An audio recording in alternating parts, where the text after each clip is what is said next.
BPF দলে 2025 এই বছৰত চৰকাৰ অহাৰ পিছত মাটিৰ পাট্টা দিয়াৰ কামটো বিপিএফ দল হিচাপেও দায়িত্ব লোৱা।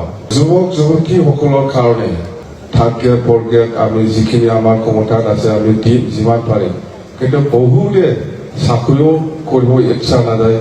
সেল্ফ এমপ্লয়মেণ্টৰ কাৰণে কিছুমান প্ৰজেক্ট আমি ল'ব বিচাৰিছোঁ। যেনিবা আমি ইয়াৰ নামত আমি 100 কোটি আমি ব্যৱহাৰ কৰিব বিচাৰিছোঁ। প্ৰত্যেক গাঁৱত আপুনি চাব, আপোনালোকৰ ল'ৰা ছোৱালীয়ে এনে ঘৰত বহি আছে, BA পাছ হৈ পেলাই, MA পাছ হৈ পেলাই, কোনোবা মেট্ৰিকলৈকে পঢ়ি পেলাই এনে বহি আছে, কোনোবা হায়াৰ ছেকেণ্ডাৰী পাছ হৈ পেলাই, কোনোবা MSc হ'ব পাৰে, কোনোবা MA হ'ব পাৰে, কোনোবা BA হ'ব পাৰে, BSc হ'ব পাৰে, মেট্ৰিক হ'ব পাৰে, হায়াৰ ছেকেণ্ডাৰী হ'ব পাৰে। প্ৰত্যেকটা গাঁৱতে হিচাপ নাই আছে, বহুত আছে। তো সেইবিলাক ল'ৰা ছোৱালীসকলক আমি যাতে কিবা এটা কৰি দিব পাৰে সেল্ফ এমপ্লয়মেণ্টৰ কাৰণে, সেইকাৰণে আমি এই 100 কোটি এই বছৰ আমি ব্যৱহাৰ কৰিব বিচাৰিছোঁ। মাছ মাৰি পেলাই খায়, বহুত মানুহে চব্জি বিক্ৰী কৰি পেলাই খায়, লেবাৰ কৰি পেলাই খায়। আজি যদি লেবাৰ কাম নাপায়, অহাকালি খাবলৈ নাই। আজি যদি মাছ মাৰি পেলাই যদি নাপায়, অহাকালি খাবলৈ নাই। এনেকুৱা লাইনত বহুত মানুহ আছে, বড়ো হওক, মুছলিম হওক বা কোনোবা আদিবাসী, এইবিলাকক চাই পেলাই বছৰত এই 2025 একটা সমষ্টিত 2,500 জন কৰি আমি দিব বিচাৰিছোঁ। 2,500 জন মানুহক 5,000 কৰি 40টা সমষ্টিত 50 কোটি যায়। এটা সমষ্টিত 2,500 জন এই বছৰত, অহা বছৰ 2026তো 2,500 জন, মানে 5 বছৰ আমি কণ্টিনিউৱাছ এইটো লৈ যাব। বেছি কোৱা নাই, যিটো কাম আমি কৰিব পাৰে, যিটো দিব পাৰে, এই কথাটোৱে কৈছোঁ মই। সেল্ফ হেল্প গ্ৰুপসকলকো আমি প্ৰত্যেকটা সমষ্টিত 100টা কৰি হওক বা 50টা কৰি হওক, আমি সেইটো ফাইনেল কৰিব পৰা নাই। মুঠতে একটা সমষ্টিত 1 কোটি, 40টা সমষ্টি হ'লে 40 কোটি এই বছৰত। 1 কোটি টাকাটো আমি যদি 25,000 কৰি দিয়ে, তেতিয়াহ'লে 50টা সেল্ফ হেল্প গ্ৰুপক এই বছৰত আমি একটা সমষ্টিত দিব পাৰিম। সেল্ফ হেল্প গ্ৰুপটো হিচাপ নাই, বহুত আছে আমি জানো। একটা সমষ্টিতে 2,500, 2,000 এনেকুৱা সেল্ফ হেল্প গ্ৰুপ আছে। আমি প্ৰমোদ বড়োৰ নিচিনা মিছা কথা কৈ আমি প্ৰচাৰ নকৰিম।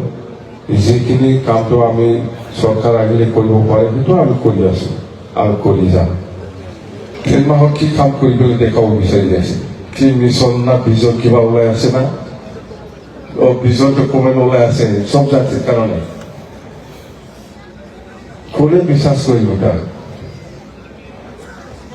এতিয়া সি নিজৰ কোৱা কথাটো সি নিজে কৈ লৈছে যে মই চুইচাইড কৰিম। কৰিলে হ'ল, কৰিব লাগে।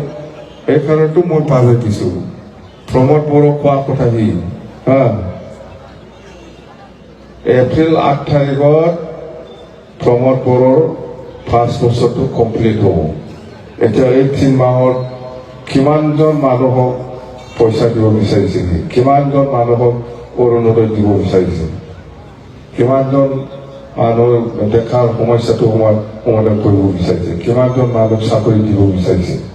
চৰকাৰ আহক, চৰকাৰ অহাৰ লগে লগে আমি আমাৰ পৰা প্ৰমোদ বড়োৱে BTCৰ যিটো ক্ষমতাটো দিছপুৰত পঠাই দিছে, আমি এইটো আকৌ লৈ আহিম। এইটো সময়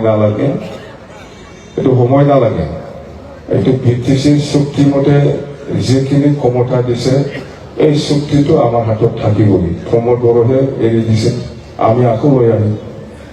চাকৰি দিয়াৰ যিটো ক্ষমতা সেইটো এৰি দিছে। আমাৰ উদ্দেশ্যটো হ'ল চব জাতি জনগোষ্ঠী এই BTC অঞ্চলত আছে, আমি সকলোৱে একেলগে থাকি পেলাই এই BTCৰ উন্নতি কৰাটো আমাৰ দায়িত্ব। আৰু আমি কৈছোঁ চৰকাৰ আহক, মুছলপুৰ, বাক্সা জিলাৰ মুছলপুৰত বড়োলেণ্ড ইউনিভাৰ্চিটি কেম্পাছ আমি বনাম। চৰকাৰ আহক, ওদালগুৰি বড়োলেণ্ড ইউনিভাৰ্চিটি কেম্পাছ আমি বনাম। এইবিলাক আমাৰ কমিটমেণ্ট। কোকৰাঝাৰৰ পৰা খাৰিগাঁওলৈকে ডাবল লেন ৰাস্তা বনাম, এইটো বনাই পেলাই আমি দেখাই দিম। কোকৰাঝাৰ খাৰিগাঁও ৰাস্তাত কি কৰিছে? স্পীড ব্ৰেকাৰহে বনাইছে। ৰাস্তাটো ডাঙৰ কৰিলে কি আছিল? ৰাস্তাটো ডাবল লেন বনালে ভাল আছিল না, স্পীড ব্ৰেকাৰ কিয় লাগে ইমান? একো কাম কৰা নাই প্ৰমোদ বড়ো, একো কাম কৰা নাই। মুঠতে জানে প্ৰমোদ বড়ো আজিৰ দিনত এই চৰকাৰ নাথাকে, সেইকাৰণে কেনেকে কি ভিজন বনাই পেলাই, কি মিছন বনাই পেলাই পইচাটো ওলাব লাগে, ইয়াৰ কাৰণেহে মাথা মাৰি আছে, বেলেগ একো নাই, বেলেগ একো নাই। মানে ব্ৰিটিছৰ পইচাটো কেনেকৈ ওলাই পেলাই পকেটত সোমাব লাগে, ইয়াৰ কাৰণেহে বুদ্ধি কৰি থাকে। ক'ৰবাত যে কিবা কাম কৰিব লাগে সেইটো নহয়।